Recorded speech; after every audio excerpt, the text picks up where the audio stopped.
Welcome to another exciting edition of Commuting with Kevin. Well, I think that today's topic may be a little hard for some people to hear, but I think it's an important topic. So let's get after it. In September of 2009, exactly 10 years ago, I had been working for a large publicly held staffing firm in downtown Chicago. I'd been there about 2.5, 3 years.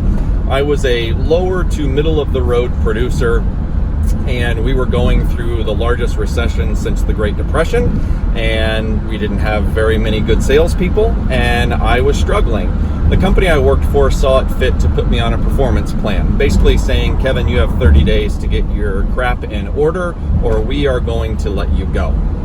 So I could have taken one of two roads. The road that I ended up on led me to being the number one producer in the entire year of 2010 for my region.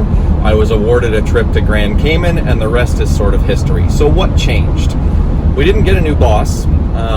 We didn't fix the economy. That wasn't for a few more years after that. It wasn't that we hired a bunch of new salespeople. What changed was I looked in the mirror and I got tired of my own bullshit. I got tired of my own excuses for why I wasn't successful, my own hang-ups, my own insecurities, the things that had stood in the way of me not succeeding and allowed me to then point fingers at other people for my lot in life. And I see this a lot in other areas of life. This isn't just a work thing. You see this in marriages, you see this in friendships, you see this in people trying to take care of their health and fitness and what they eat. In all areas of life, people point a lot of fingers for their lot in life when they should be looking in the mirror and saying, am I tired of my own bullshit yet? So I think it's important that we talk about it. And I think it's important that people do look in the mirror and figure out what that is.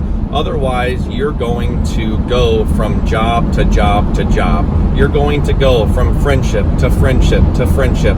You're going to go from diet to diet to diet fad, trying to figure out what works for you when you don't work for you. And guess what's going to happen when you do that? All of your bullshit, just like a backpack, is going to sit on your back and follow you everywhere you go, and you're going to have the same exact problems. So my encouragement to everybody is, in situations like this, you need to take the backpack off and you need to go through it, and you need to pull stuff out and go, this is bullshit. This is my stuff. This is holding me back. How do I get rid of this? How do I deal with this bullshit in my life to make sure it's not going to stand in the way of the things that I want?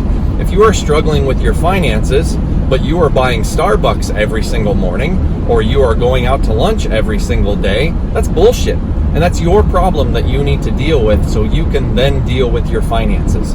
If you are struggling in your job or your marriages, what bullshit are you bringing to the equation that you need to deal with?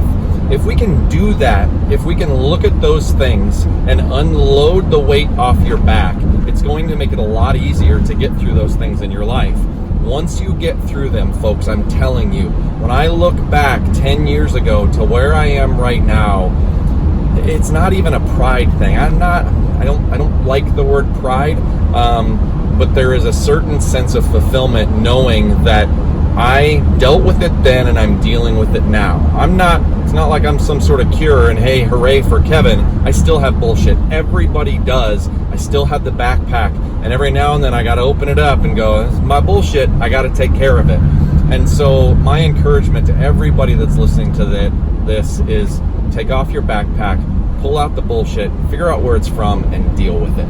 You do that, and I think you're going to be in a pretty good position.